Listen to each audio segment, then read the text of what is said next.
Hi guys, Laravel में आज हम लोग कंपोनेंट देखने वाले हैं। तो components are a reusable group of elements.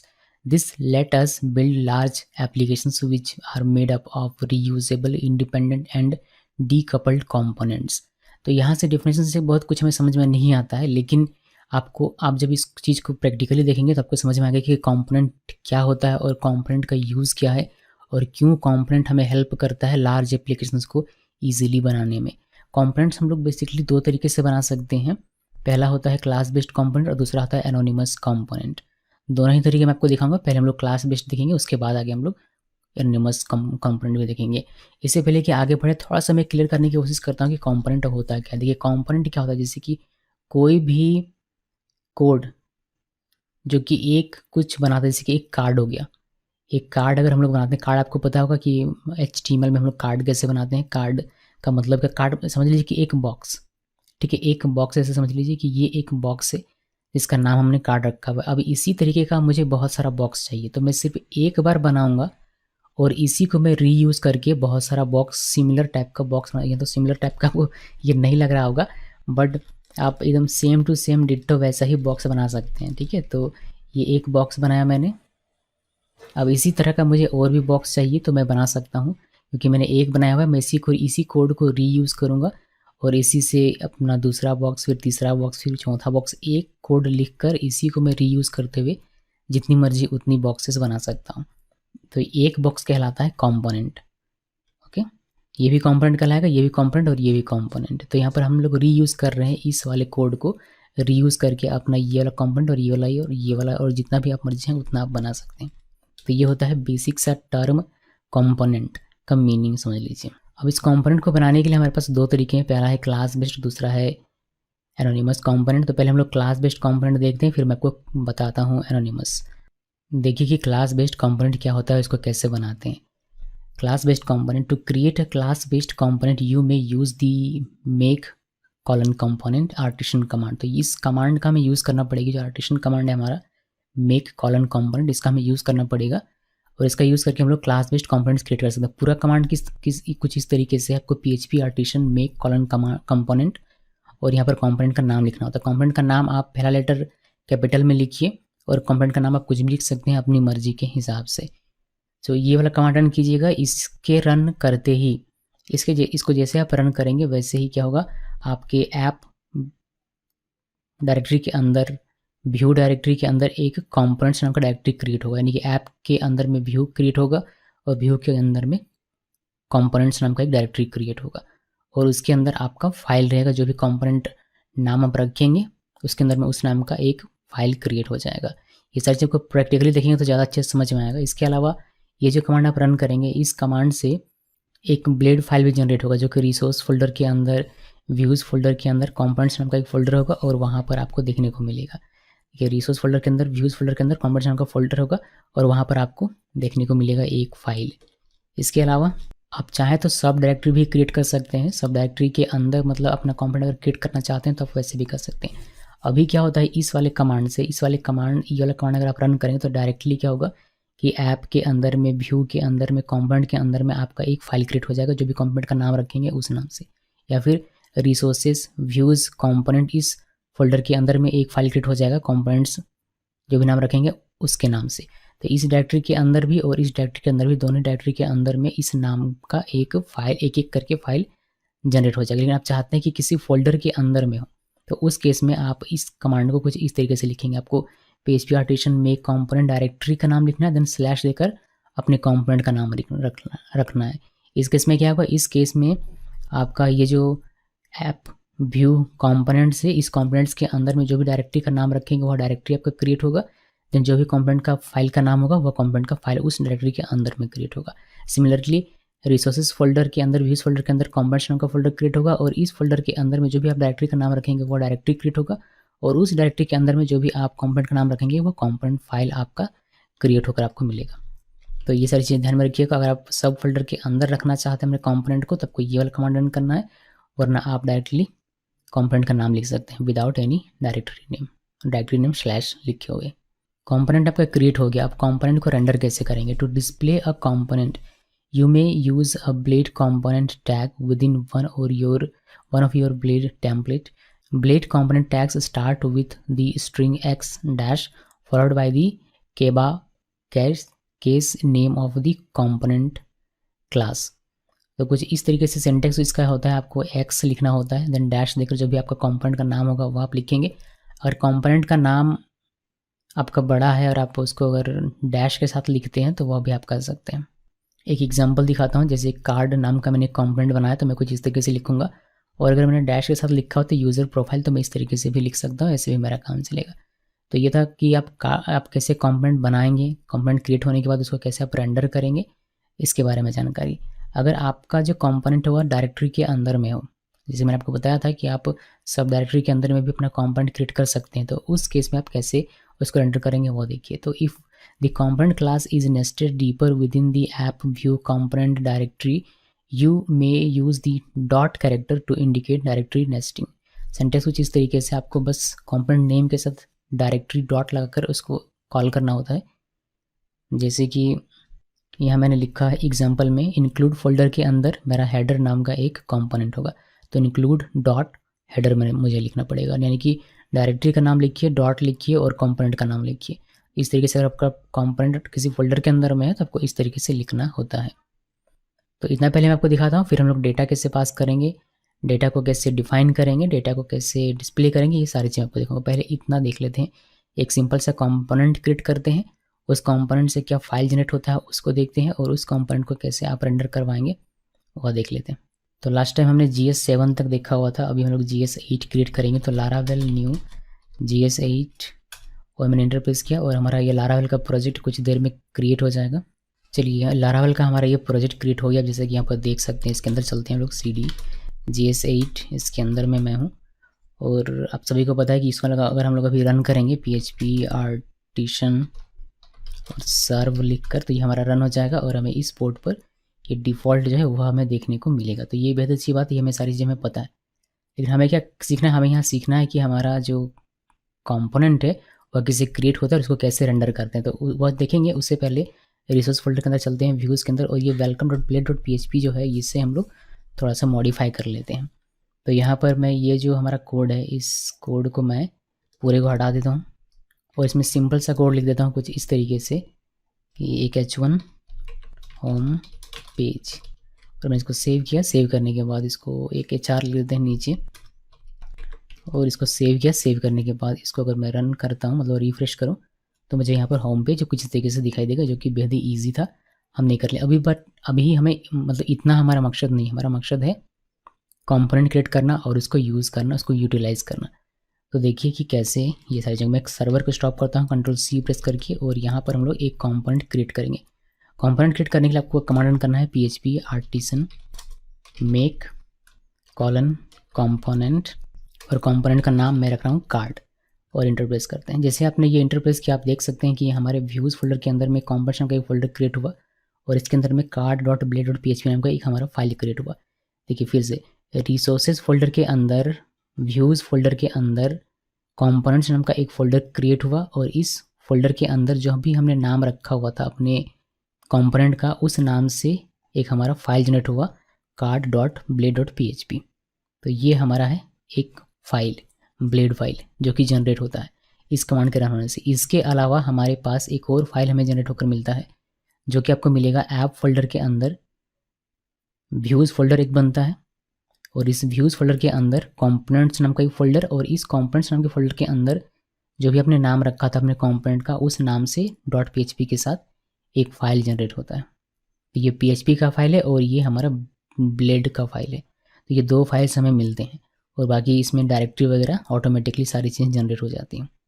तो ये बस अब हमें देखना है कि हमारा कार्ड किस तरीके से काम करेगा, और इसको बनाना कैसे, इसको यूटिलाइज़ कैसे करना है, यूज़ कैसे करना है। देखिए कार्ड तो हमने क्रिएट कर लिया है, वो कार्ड में कुछ लिखा हमने बस नहीं है। तो ये जो कमेंट है मैं इसको हटाता हूँ, ये हमारा कार्ड का फाइल है, तो इस समय यहाँ पर कोड लिखना होता है। मैं अगर एक सिंपल सा कार्ड अभी आपको बना कर दिखाऊँ, जिसमें मैं लिखता हूँ H2, और यहाँ पर लिखता हूँ मैं कि ये मेरा कार्ड टाइटल है, मान लीजिए कार्ड टाइटल ही लिख देता हूँ, कंटेंट सोचने में वक्त नहीं लगाते हैं। और यहाँ H3, और ये हमारा कार्ड सब टाइटल, और इसी तरीके से P में लिख देता हूँ कार्ड डिस्क्रिप्शन। ये मैंने लिख दिया और मैंने इसको सेव किया। तो ये हमारा एक कार्ड बन गया। अभी एक HR भी मैं यहाँ पर दे देता हूँ। तो ये हमारा एक कार्ड बन गया। अब इस कार्ड को मुझे यूज़ करना है, मान लीजिए यहाँ पर। तो कैसे यूज़ करूँगा? इस कंपोनेंट को, कार्ड मीन्स ये हमारा एक कंपोनेंट है, इस कंपोनेंट को अगर मैं अपने इस मैं यहाँ पर यूज़ करना चाहता हूँ तो कैसे यूज़ करूँगा? इसके लिए हम लोग इस कार्ड को अपने इस वाले फाइल में रेंडर करवाएंगे। रेंडर कैसे करवाना है?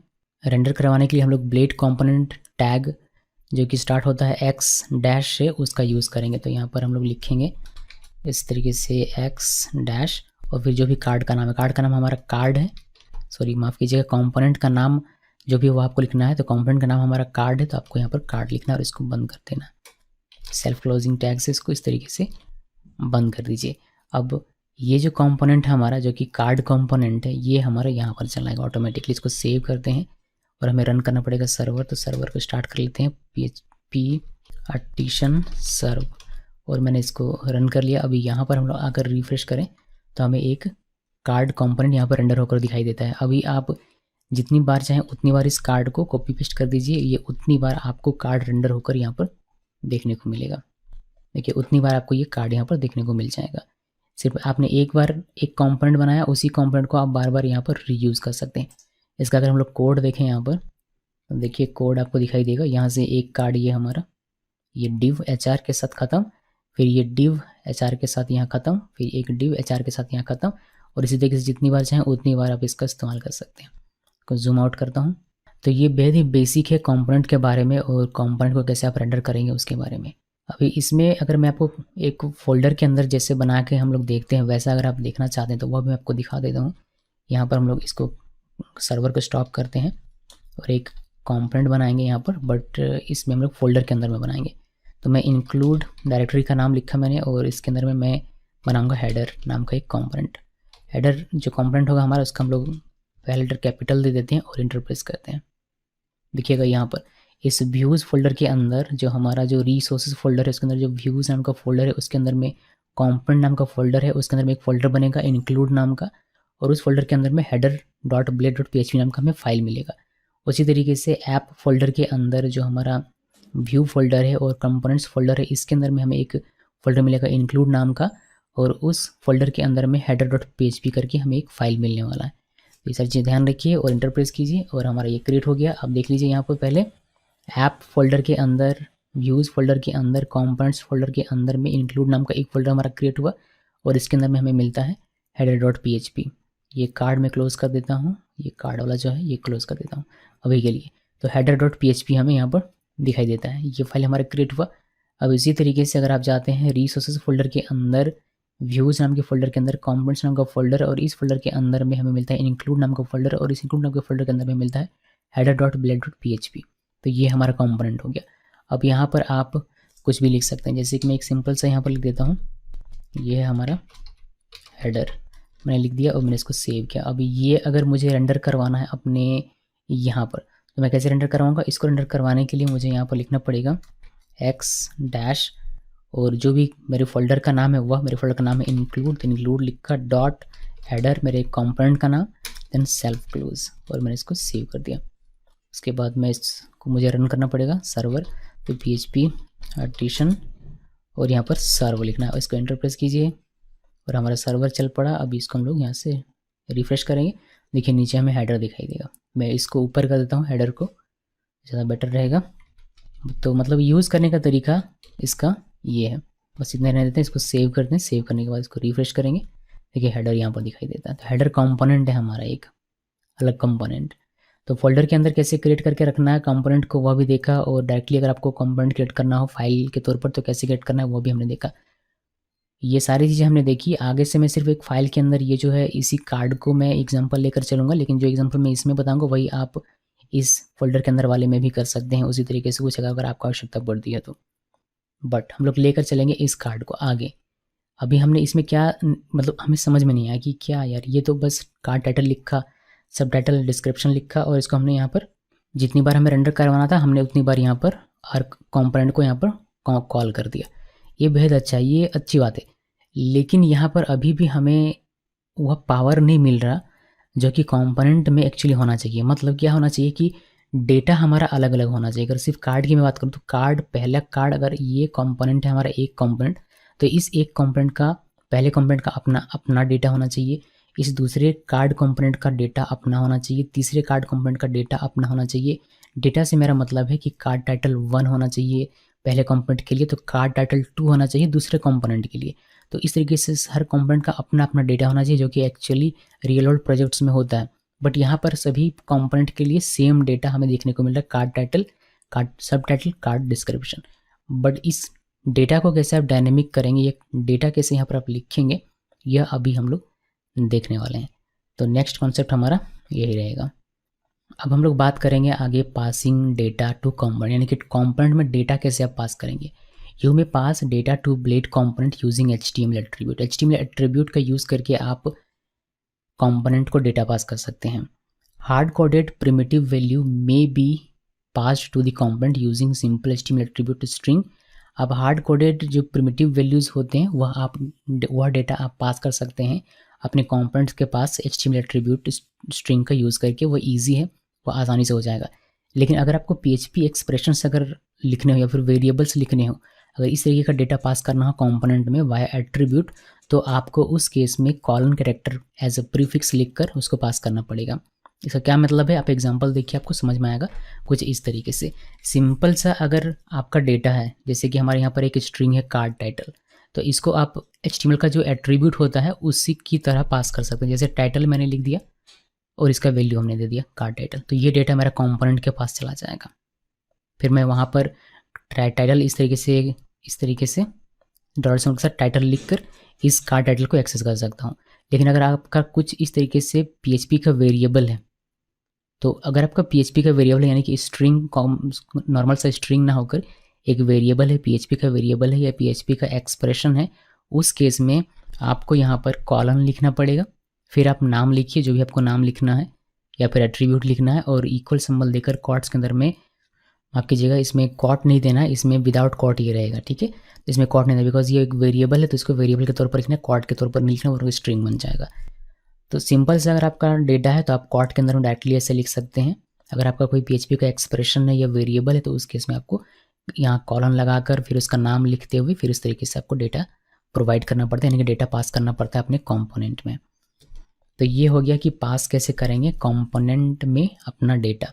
अभी आगे देखिए, डेटा को डिफाइन कैसे करेंगे। सिर्फ डेटा को पास करने से नहीं होगा, डेटा को आपको डिफाइन भी करना पड़ेगा। तो जब हम लोग कंपोनेंट को क्रिएट करते हैं तो हमें हमारा जो ऐप नाम का फोल्डर होता है, उसके अंदर एक व्यू नाम का फोल्डर बनता है, उसके अंदर कंपोनेंट्स नाम का फोल्डर बनता है, और वहाँ पर हमें एक component.php जो भी कंपोनेंट का नाम रहता है वह और .php फाइल में मिलता है। तो उस फाइल के अंदर आपको जाना होता है और वहाँ पर कुछ बेसिक कोड ऑलरेडी किए हुए रहते हैं, हमें बस उस कोड में एडिटिंग करनी पड़ती है। मतलब एडिटिंग करनी पड़ती है, कुछ चीज़ें हमें लिखनी पड़ती हैं। क्या लिखना पड़ता है, जैसे PHP ओपनिंग आपको मिलेगा, नेम स्पेस मिल जाएगा, आपको यूज़ भी मिल जाएगा, और आपको ये क्लास बनकर उसमें मिलेगा। जो भी आपका कंपोनेंट का नाम रहेगा वह नाम, और ये एक्सटेंड करेगा कंपोनेंट क्लास को। कंपोनेंट क्लास को एक्सटेंड करते हुए आपका अपना कंपोनेंट बनता है, तो ये आपको उसमें दिखाई देगा।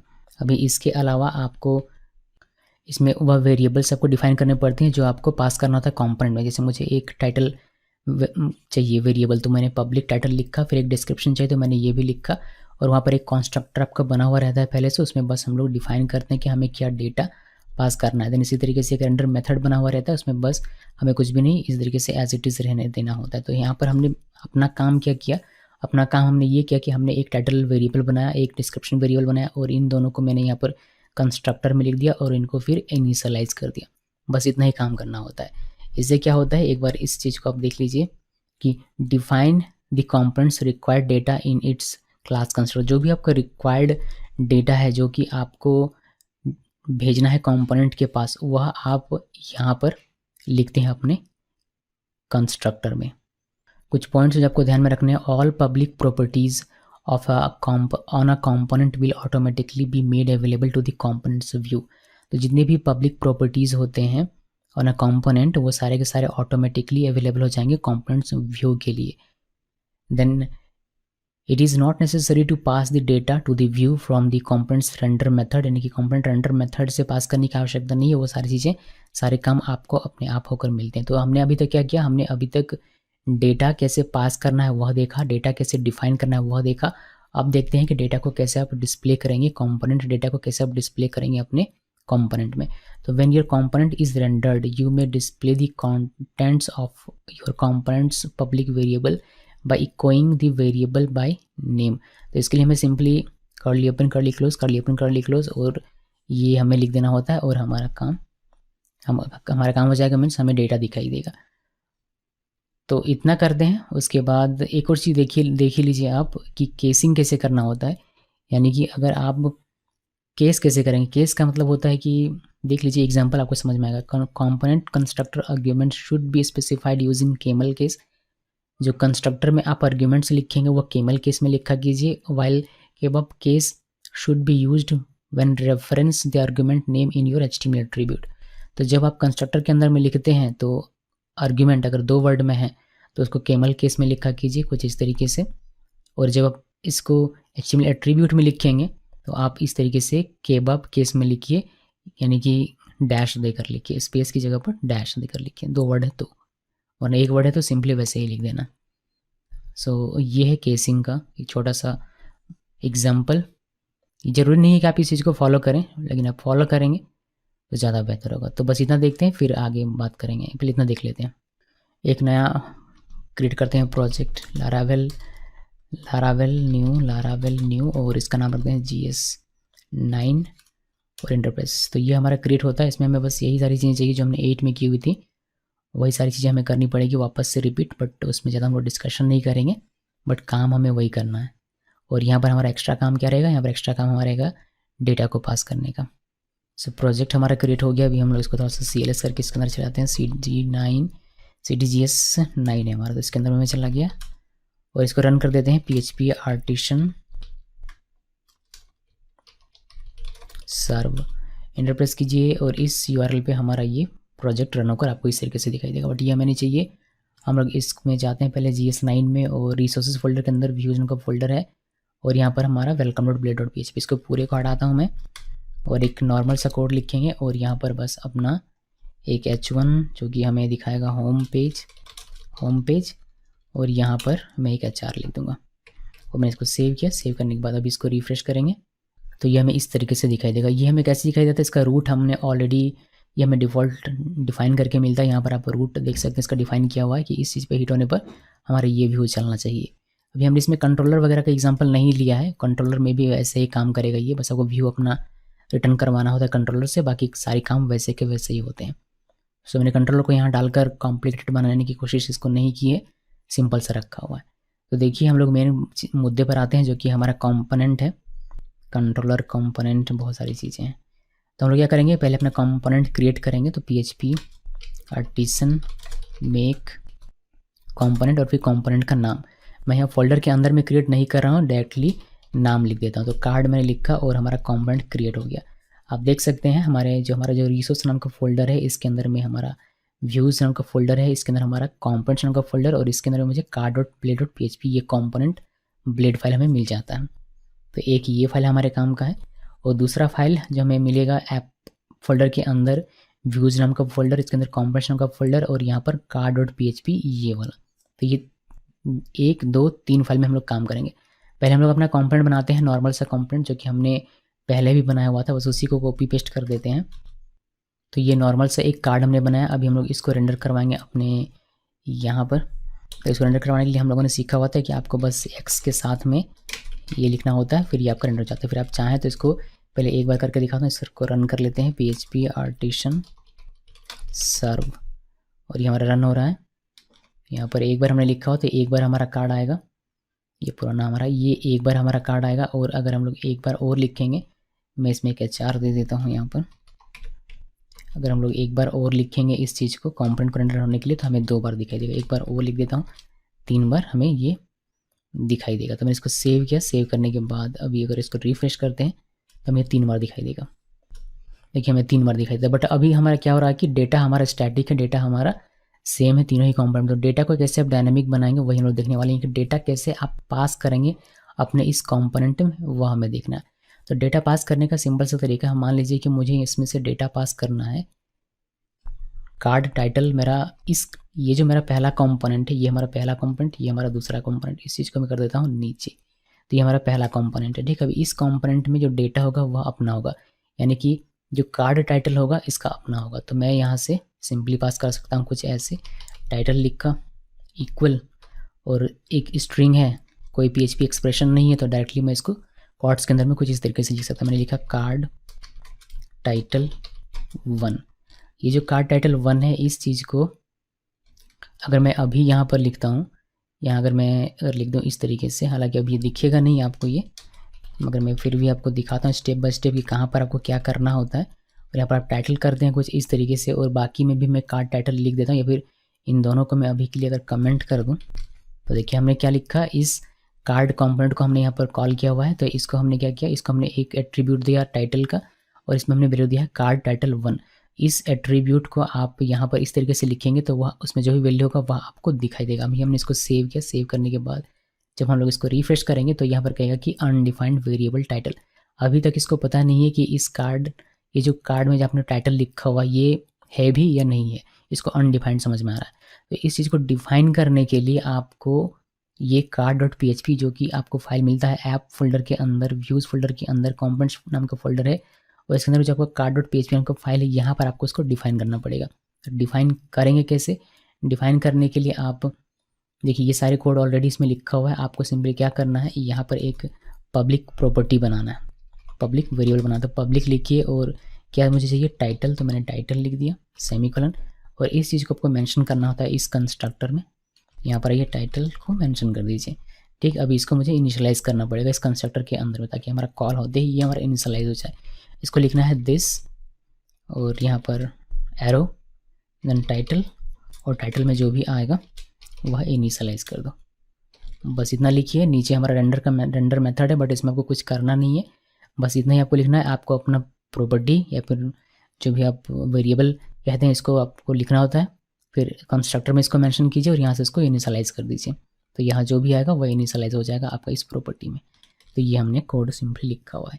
ये जो हमारा ये कोड अगर आपको समझ में नहीं आ रहा है, ये क्या करता है, ये एक नेम स्पेस क्रिएट करता है, ये इस चीज़ को यूज़ कर रहा है, और ये सारी चीज़ें हमने पढ़ी हुई है ऑलरेडी, इसलिए मैं ज़्यादा डिस्कस नहीं कर रहा। यहाँ पर हम लोग कार्ड हमारा अपना कंपोनेंट क्लास है जो कि एक्सटेंड कर रहा है कंपोनेंट क्लास को, जो कि बनाया हुआ है लारावेल ने।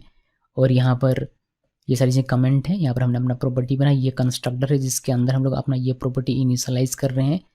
उसके बाद ये एक रेंडर मेथड है जो कि रिटर्न कर रहा है व्यू इस कंपोनेंट को, कंपोनेंट्स के अंदर जो कार्ड नाम का हमारा कंपोनेंट है उसको रिटर्न कर रहा है एज अ व्यू। बस इतने, इसको सेव कीजिए। सेव करने के बाद जब आप इसको रिफ्रेश करेंगे तो आपको यहाँ पर डेटा दिखना चाहिए था, बट दिख नहीं रहा। कुछ हमने स्पेल मेरे मिस्टेक किया होगा वैसा मुझे लग रहा है। तो देख लेते हैं कि स्पेलिंग हमने कहाँ पर गलत लिखा हुआ है।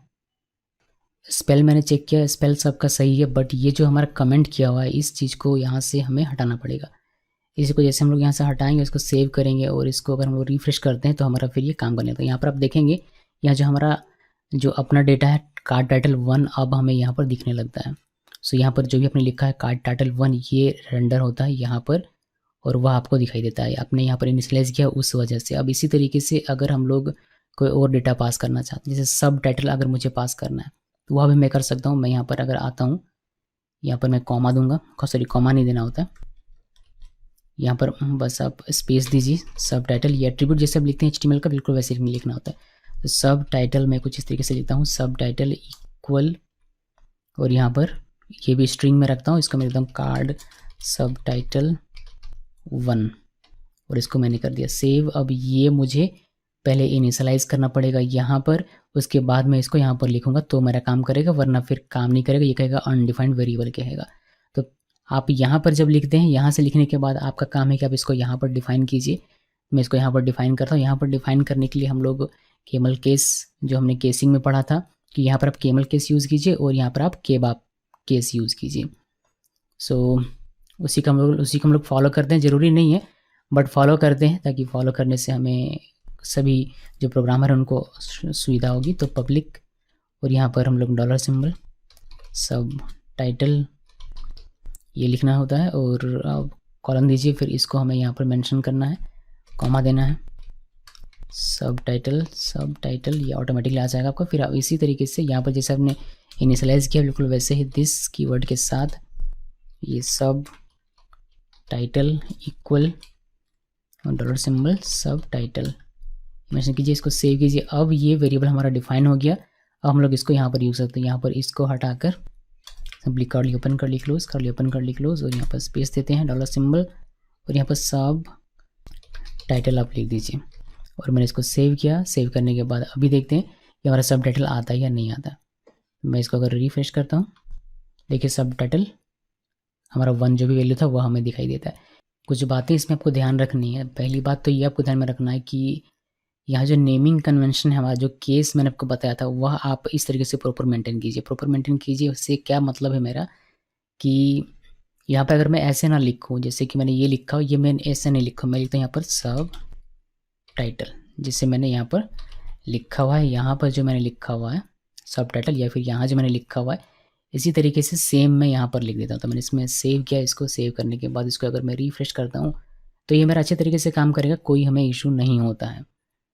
अभी अगर मैं यहाँ पर सब टाइटल की जगह पर सब टाइटल अगर 1 लिख देता हूँ, यहाँ पर सब टाइटल 1-2 ई और बढ़ा दिया मैंने, इसको सेव किया। सेव करने के बाद इसको अगर मैं अभी रिफ्रेश करता हूँ तो फिर ये हमें अनडिफाइंड ये अनरिजॉल्व डिपेंडेंसी का एरर दे देगा। तो आपको ध्यान रखना है कि नाम जो है आपका इसके सिमिलर होना चाहिए, यहाँ जो आप लिखते हैं इनके सिमिलर होना चाहिए, यहाँ जो आपने लिखा है इसके सिमिलर यहाँ पर का नाम होना चाहिए, या फिर आप इसको केबाब केस जो है उसमें आप यूज़ कीजिए तो ज़्यादा बेहतर होगा। इस तरीके से या तो आप ऐसे लिखिए या फिर आप डिट्टो जैसे यहाँ लिखा गया वैसे लिखिए। इसके अलावा कुछ भी इधर उधर का नहीं लिख देना, वरना ये काम नहीं करेगा। सब डाटा लिखिए, सेव कीजिए। इसको सेव करने के बाद इसको रिफ्रेश कीजिए, ये फिर से वापस से काम करने लगेगा। अगर मैं यहाँ पर इसमें कोई एक्स्ट्रा कुछ भी लिख देता हूँ, जैसे मैंने ई लिख दिया 4-5 और अभी मैं सोचूं कि ये मेरा काम करेगा, तो जी नहीं, ये काम नहीं करेगा। ओके, तो ये बात आप ध्यान में रखिएगा। या तो आप सेम लिखिए, जहाँ भी लिखना सेम इसी तरीके का लिख दीजिए, या फिर अगर आपने यहाँ पर केमल केस यूज़ किया हुआ है तो इसी को ध्यान में रखते हुए आप यहाँ पर केबाब केस का यूज़ करेंगे। तो ये ध्यान रखिएगा केसिंग, ताकि आपका ये एरर अनरिजॉल्व डिपेंडेंसी वाला ना आए, वरना इसमें समझ में नहीं आता कि प्रॉब्लम क्या हो। तो ये तो हमने एक कार्ड बनाया, एक कंपोनेंट हमने बनाया जिसको हमने रेंडर करवाया। अगर हम लोग अब चाहें तो इसी कार्ड को बार बार रेंडर करवा सकते हैं, लेकिन डिफरेंट डेटा के साथ। अब उसको मैं आपको दिखाऊं उससे पहले मैं आपको एक और चीज़ में दिखा देता हूं कि अगर आप एक्सप्रेशन लिखते हैं PHP का तो कैसे उसको लिखेंगे। मान लीजिए कि मैं PHP का कोड यहाँ पर लिखता हूँ, छोटा सा कोड हम लोग लिखेंगे। PHP का कोड हम लोग इसमें लिख सकते हैं, ब्लेड इंजन में हमें पता है, तो मैं एक छोटा सा कोड लिखता हूँ यहाँ पर DESC, और ये मैं लिख देता हूँ इसमें कार्ड डिस्क्रिप्शन, ये मैंने लिख दिया डिस्क्रिप्शन, और हमने यहाँ पर दे दिया इसको सेमीकोलन, कार्ड डिस्क्रिप्शन, हमने इसको सेमीकोलन दिया। अब ये जो हमारा PHP का वेरिएबल है ये मुझे यहाँ पर लिख कर और अपने इस कंपोनेंट में पास करना है। तो कैसे करेंगे, उसके लिए आपको यहाँ पर कॉलन लिखना पड़ेगा। कॉलन लिखने के बाद आप लिखिए जो भी आपको नाम लिखना है, जैसे मुझे लिखना है डिस्क्रिप्शन, तो ये मैंने लिख दिया। और इसके बाद इक्वल सिंबल लिखकर जो भी आपका वेरिएबल है या फिर एक्सप्रेशन है उसको लिखिए। तो मुझे DESC है, ये वाला है, तो मैंने ये यहाँ पर मेंशन कर दिया। तो ध्यान रखिएगा कॉलन देना है पहले, फिर आपको अपना जो भी नाम रखना है वह रखिए, इक्वल सिंबल देकर जो भी आपका PHP का एक्सप्रेशन हो या वेरिएबल हो वह आप यहाँ पर लिखेंगे। तो ये डेटा हमारा यहाँ चला जाएगा, बट उससे पहले हमें इसको यहाँ डिफाइन करके इनिशियलाइज करना पड़ेगा, तो वो तो करना ही पड़ेगा। तो यहाँ पर आइए और इसी तरीके का सिमिलर एक पब्लिक प्रॉपर्टी बनाते हैं और यहाँ पर हम लिखेंगे डिस्क्रिप्शन, क्योंकि इससे हमें मतलब केमल केस में लिखने की आवश्यकता नहीं है, बस स्पेल हमारा सही होना चाहिए डिस्क्रिप्शन। और इसी चीज़ को मैं कॉपी कर लेता हूँ और यहाँ पर डॉलर सिंबल के साथ इसको पेस्ट कर देंगे। और सिमिलरली यहाँ पर हम लोग डॉलर सिंबल लिखेंगे दिस, और ये description, than equal dollar symbol description, और यहाँ पर सेमीकोलन हमें देना। इसको सेव कर दीजिए। अब हमारा ये यहाँ पर यूज़ होने के लिए तैयार है। आप यहाँ पर ये लिखने के बजाय simply curly open curly close, और यहाँ पर आप लिख सकते हैं DESC डिस्क्रिप्शन। इसको सेव कीजिए। सेव करने के बाद अब जो भी आपने यहाँ पर लिखा हुआ ये वाला वैल्यू इसके थ्रू यहाँ पर पास होगा और आपको वहाँ दिखाई देगा। तो मैंने इसको सेव किया। सेव करने के बाद यहाँ पर अगर मैं इसको रिफ्रेश करूँ देखिए मुझे कार्ड डिस्क्रिप्शन दिखाई देता है। कार्ड डिस्क्रिप्शन 1 कर देता हूँ इसको, या फिर कार्ड डिस्क्रिप्शन 1 अभी कुछ देर के लिए कर देता हूँ।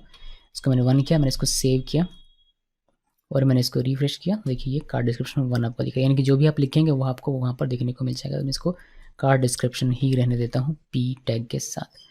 अभी हमने ये एक कंपोनेंट बनाया, यानी कि कार्ड कंपोनेंट तो हमने यहाँ बनाया हुआ है, इसको हमने सिर्फ एक बार रेंडर करवाया इस डेटा के साथ। अब मैं इसको एक और बार रेंडर करवाता हूँ, बट डेटा हमारा चेंज हो जाएगा। अब मैं यहाँ कार्ड टाइटल 2 लिख दूंगा और कार्ड सब टाइटल 2, और जो हमारा DESC होगा सेम रहेगा पहले वाले कंपोनेंट की तरह ही। तो देखिए कितना ईजी हो गया कि हम लोग अलग अलग डेटा भी दे सकते हैं और कंपोनेंट हमारा बस एक है। इसको सेव कर दिया मैंने। सेव करने के बाद अभी हम लोग जब इसको रिफ्रेश करेंगे तो नीचे देखिए हमें कार्ड टाइटल 2 दिखाई देगा, सब टाइटल 2 और कार्ड का डिस्क्रिप्शन। इसका डेटा अपना अलग है, इसका डेटा अपना अलग है, लेकिन कंपोनेंट हमारा सेम ही है दोनों, बस इसको हमने री रेंडर कर मतलब अलग अलग रेंडर करवाया अलग अलग डेटा के साथ। तो कितना ये ईजी और कितना यूज़फुल है हमारा, सोचिए।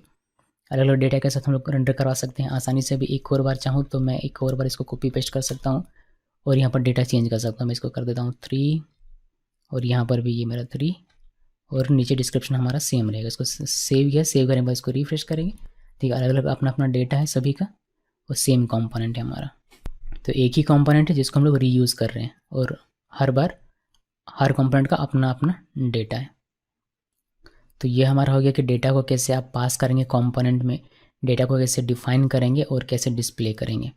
तो ये सारी चीज़ें हमने देख ली। अभी वापस से हम लोग थ्योरी में आते हैं और देखते हैं कि आगे हमारा क्या कॉन्सेप्ट है इसमें। नेक्स्ट कॉन्सेप्ट है हमारा कंपोनेंट मेथड। तो हम लोग अपना कंपोनेंट मेथड भी बना सकते हैं और उसको कॉल कर सकते हैं। बेहद ही आसान है ये।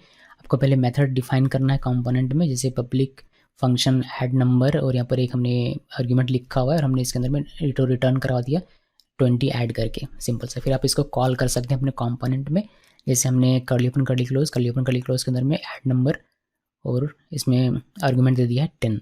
तो इसको दिखाता हूँ, फिर मैं आगे बात करेंगे हम लोग। तो हम लोग क्या कर सकते हैं, हम लोग मेथड बना सकते हैं। तो card.php में आइए और यहाँ पर आप अपना मेथड बना सकते हो। तो नीचे मैं रेंडर मेथड के नीचे यहाँ पर चलाता हूँ और यहाँ पर एक मेथड बनाकर आपको दिखाता हूँ। ये हमारा कंपोनेंट मेथड है, कंपोनेंट मेथड। यहाँ पर हम लोग लिखेंगे पब्लिक फंक्शन और ऐड नंबर। कोई मेथड आप बना सकते हैं, मैं नॉर्मल से एक मेथड आपको बनाकर दिखा दे रहा हूँ जो कि 2 नंबर को ऐड करने का काम करेगा। इसके बाद रिटर्न, ये क्या करेगा, जो भी ए में आएगा उसको और उस पर 20 ऐड करके रिटर्न कर देगा। बेहद ही ईजी सा मेथड है। अब इस मेथड को आप अपने कंपोनेंट में कॉल कर सकते हैं। तो ये वाला हमारा इसका नाम है। कंपोनेंट में आइए यहाँ पर और जहाँ भी इसको कॉल करना वहाँ कॉल कर सकते हैं। मैं यहाँ एक डिव बनाता हूँ और इस डिव के अंदर मैं को कॉल करके दिखाता हूँ। तो कर्ली ओपन कर्ली क्लोज, यहाँ पर आपको लिखना $सिंबल और जो भी नाम है उस फंक्शन का वह नाम लिख दीजिए और अगर आर्ग्यूमेंट है तो उस आर्ग्यूमेंट को दे दीजिए।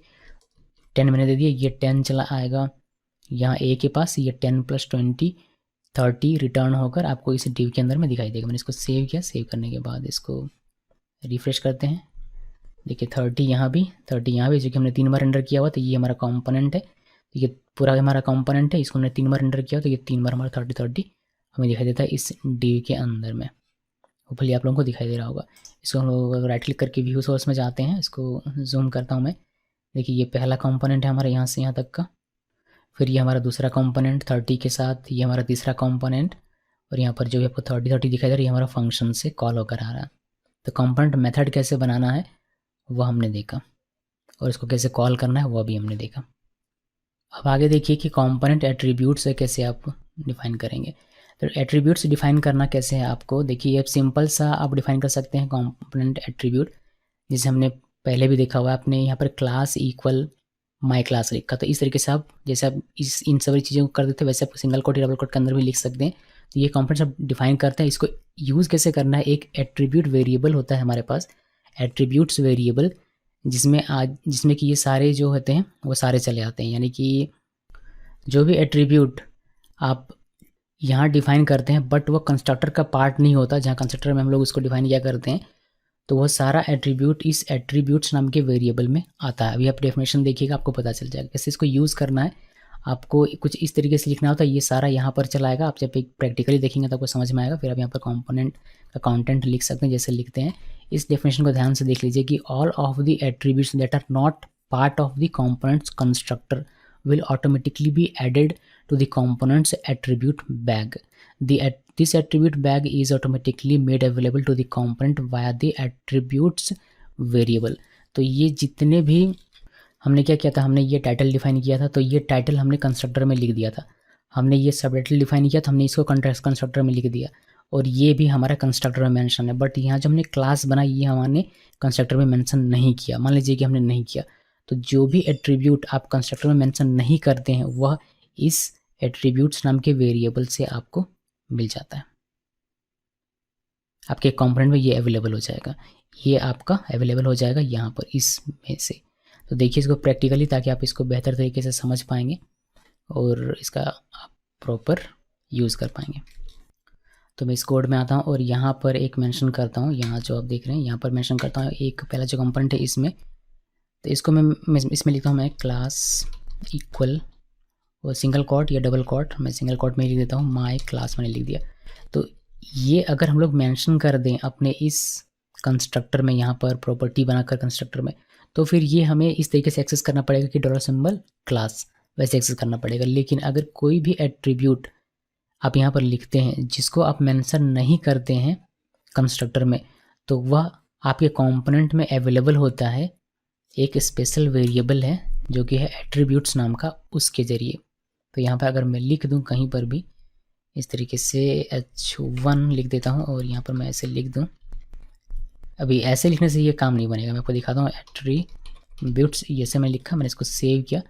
सेव करने के बाद अगर मैं इसको रिफ्रेश करूँ तो देखिए ये हमें क्या दिखाई देता है, क्लास इक्वल माई क्लास, ऐसे दिखाई देता है। बट इसका हम लोग ऐसे तो यूज़ नहीं करते हैं क्लास का, जनरली देखा जाए तो ऐसे यूज़ नहीं होता, बट ये हमें दिखाई देता है। ये हमें समझ में आ गया कि जो हमने मेंशन ना किया कंस्ट्रक्टर पे यहाँ, वह हमें इस एट्रीब्यूट से मिल जाता है। इसको हम लोग ऐसे देख सकते हैं। अभी हमने सिर्फ इसको देखा, बट इसको ऐसे तो यूज़ नहीं किया जाता है, मतलब ऐसे ही इस्तेमाल इसका नहीं किया जाता है। इसको इस्तेमाल कैसे करते हैं, ये क्लास है जो कि, तो हम लोग इसको किसी टैग के अंदर में यूज़ करते हैं।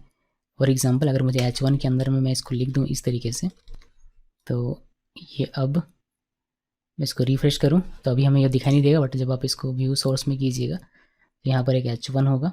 देखिए इसमें क्लास इक्वल माई क्लास, फिर आप एक CSS अप्लाई कर सकते हैं इसमें, my class dot my class लिख कर, इसमें लाल कलर में या फिर जो भी कलर में आपको देना है वो आप अप्लाई कर सकते हैं। फिर h1 में जो भी होगा वो आपको रेड कलर में दिखाई देगा। जैसे मैं आपको दिखाता हूँ, इसमें हेलो मैंने लिखा, हेलो, अगर मैं अभी लिखूँ इसको मैंने सेव किया, अब इसमें हेलो हेलो सभी में चला आएगा। यहाँ पर आप इसको रिफ्रेश कीजिए, देखिए हेलो हेलो दिखाई दे रहा है। अब इसमें आप CSS अप्लाई कर सकते हैं क्योंकि क्लास आपने ऐड कर दिया ऑलरेडी। CSS अप्लाई करना हो, स्टाइल टैग यहाँ पर हम लोग क्रिएट कर देते हैं, स्टाइल टैग, और यहाँ पर डॉट माई क्लास, और यहाँ पर आप सिंपली कलर कौन सा, ब्राउन कलर, ये मैंने लिख दिया। मैंने इसको सेव किया, अब इसको आप रिफ्रेश करेंगे, देखिए ब्राउन कलर में आपको दिखाई देगा जितना भी हेलो है। सर सभी हेलो नहीं, जिसमें आपने CSS अप्लाई किया उसी में, मतलब अगर इसको मतलब पेज रिसोर्स को देखेंगे तो यहाँ जो हमारा ये h1 है सिर्फ इसी में मेरा माई क्लास अप्लाई हुआ है। क्यों इसी में हुआ है, क्योंकि हमने जो कंपोनेंट रेंडर किया हुआ यहाँ पर, ये जो कंपोनेंट हमने रेंडर किया हुआ यहाँ पर, ये पहले कंपोनेंट में ही सिर्फ हमने ये वाला एट्रीब्यूट लिखा, दूसरे वाले में हमने नहीं लिखा है, तीसरे वाले में भी हमने नहीं लिखा, इसलिए सिर्फ पहले वाले में ये हमारा जाएगा और उसी में हमारा ये माई क्लास है, तो उसी में हमारा ये CSS अप्लाई होकर दिखाई देगा। बाकी वाले में ये डेटा तो रहेगा हेलो, बट उसमें CSS क्लास नहीं है, जिसकी वजह से वो कलर चेंज अपना नहीं करेगा। ओके जी, तो ये सारी चीज़ें ध्यान में रखिएगा, आप यूज़ कर पाएंगे कंपोनेंट को बेहतर तरीके से। अभी इसके अलावा एक छोटी सी चीज़ और मैं आपको एक्स्ट्रा बताता हूँ इसमें, कि आप मर्ज कैसे करेंगे एट्रीब्यूट को, वह देख लीजिए। छोटा सा कॉन्सेप्ट है बट मे बी आपको यूज़फुल लगे।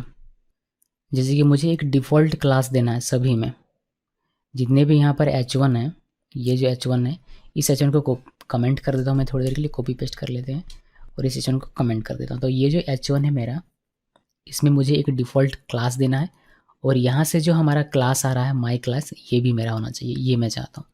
तो हम लोग कर सकते हैं, इसको कैसे कर सकते हैं वो देखिए। यहाँ पर आपको क्या लिखना होगा, ये जो एट्रीब्यूट आपने लिखा था इसको एज इट इज़ ऐसे रहने देना है, और यहाँ पर एरो सिंबल, ये जो हमारा होगा डैश दीजिए, एंगल ब्रैकेट इस तरीके से एरो। यहाँ पर आपको मर्ज एक हमें मिलता है इसको लिखना है मर्ज मेथड या फंक्शन जो भी कहिए, ये हमारा इस तरीके से। देन हमारा स्क्वायर ब्रैकेट के अंदर में यहाँ पर आपको लिखना है क्लास। क्लास के बाद ये कलर चेंज होना चाहिए था आई थिंक। क्लास के बाद यहाँ पर आपको ये एसोसिएटिव एरे के तौर पर लिखना होता है। देन यहाँ पर आप क्या लिखना चाहते हैं, यानी कि डिफ़ॉल्ट क्लास क्या देना चाहते हैं। मैं डिफ़ॉल्ट क्लास देना चाहता हूँ, मान लीजिए कि डी क्लास, तो मैंने डी क्लास इसमें लिख दिया। अभी इसमें सिर्फ डी क्लास हमने लिखा हुआ है, ध्यान रहे कि एट्रीब्यूट से मर्ज किया हुआ है हमने क्लास में डी क्लास। तो अभी क्या होता है पहले इतना देख लीजिए। मैंने इसको सेव किया, सेव करने के बाद इसको रिफ्रेश करते हैं और ये हमारा ऐसे कैसे दिख जाता है, बिकॉज हमने कर्ली के अंदर में लिख दिया, बाहर में लिख दिया हुआ। इस कर्ली को इसके अंदर में लिखना है और ये हमारा यहाँ पर होगा। ओके, तो ये गड़बड़ था मेरा, इसलिए कलर चेंज नहीं हो रहा था। अभी हम लोग वापस इसको रिफ्रेश करते हैं और इसको आप देखिए पहले पेज सोर्स को, इसको नहीं, राइट क्लिक कीजिए पेज सोर्स और पेज सोर्स को देखिए। देखिए ये वाला हमारा H1 क्लास है, तो इसमें डी क्लास जो है वो डिफ़ॉल्ट है, यानी कि ये सभी में आपको दिखाई देगा डी क्लास। दूसरे कंपोनेंट में भी देखिए कंपोनेंट जो हमारा है यहाँ से जो हमने पास किया हुआ है, इसमें सिर्फ पहले कंपोनेंट में हमने क्लास पास किया हुआ माई क्लास। इसमें कोई भी क्लास हमने पास नहीं किया, इसमें भी कोई क्लास पास नहीं किया, बट हमने एक डिफ़ॉल्ट क्लास यहाँ पर दे दिया हुआ है डी क्लास। और ये सभी के लिए जो भी इस कंपोनेंट को रेंडर करेगा उन सभी में ये मिलेगा। लेकिन जिसने यहाँ से भी क्लास पास किया है, ये क्लास और यहाँ जो डिफ़ॉल्ट है वो दोनों ही उसको मिलेगा। अगर आप यहाँ से पास करते हैं तो ये तो रहेगा ही, साथ में डिफ़ॉल्ट भी रहेगा। और अगर आप यहाँ से कोई क्लास नहीं पास करते हैं तो जो डिफ़ॉल्ट यहाँ पर है वो आपको मिलेगा सिर्फ। तो वही केस यहाँ पर हुआ है। इसने फर्स्ट कंपोनेंट जो हमारा था उसमें एक डिफ़ॉल्ट रहेगा ही रहेगा डी क्लास, लेकिन इसने अपना क्लास भी था माई क्लास, तो ये भी आपको दिखाई देता है। सेकंड कंपोनेंट में हमने कोई भी क्लास नहीं दिया था, तो सिर्फ डिफ़ॉल्ट क्लास लिए हुए। उसी तरीके से थर्ड कंपोनेंट में भी है। तो ये आप ध्यान रखिएगा ताकि आप मल्टीपल क्लासेस अगर आपको यूज़ करना, आपको लगे कि कोई डिफ़ॉल्ट क्लास है जो कि मुझे देना ही है, तो उस केस में आप इस तरीके से उसको दे सकते हैं ईजिली। ओके जी, और मर्ज करना हो तो मर्ज भी आप कर सकते हैं। तो ये एक छोटा सा कॉन्सेप्ट था। इस वाले को कमेंट कर दूं और इस वाले को अगर कमेंट से हटा दूं तो आप बेहतर तरीके से इसको एग्जामिन कर पाएंगे। तो गाइज़ ये पूरा कॉन्सेप्ट है क्लास बेस्ड कंपोनेंट का, और मैं उम्मीद करता हूँ कि आपको ये सारी चीज़ें अच्छे तरीके से समझ में आ गई होगी। अभी नेक्स्ट वीडियो में मैं आपको बताऊँगा एनोनिमस कंपोनेंट कैसे बनाते हैं, वो बेहद ईजी होगा। इतना सारा कुछ हमें करना नहीं पड़ता, ये सारे कॉन्सेप्ट आप उसमें कर पाएंगे, बट उसमें हमें card.php फाइल नहीं मिलता, सिर्फ हमारे पास रहेगा ये एक कंपोनेंट का फाइल और हम लोग उसको इस तरीके से कोड लिखेंगे, बस इतना ही रहता है। इससे ज़्यादा उसमें कुछ भी नहीं रहता एनोनिमस कंपोनेंट में। तो एनोनिमस कंपोनेंट की बात हम लोग डिटेल में करेंगे नेक्स्ट वीडियो में। अभी फ़िलहाल के लिए ये क्लास बेस्ड कंपोनेंट था और मुझे उम्मीद है कि आपको ये सारी चीज़ें समझ में आ गई होगी। इस वीडियो को देखने के लिए आप सबका बहुत बहुत धन्यवाद।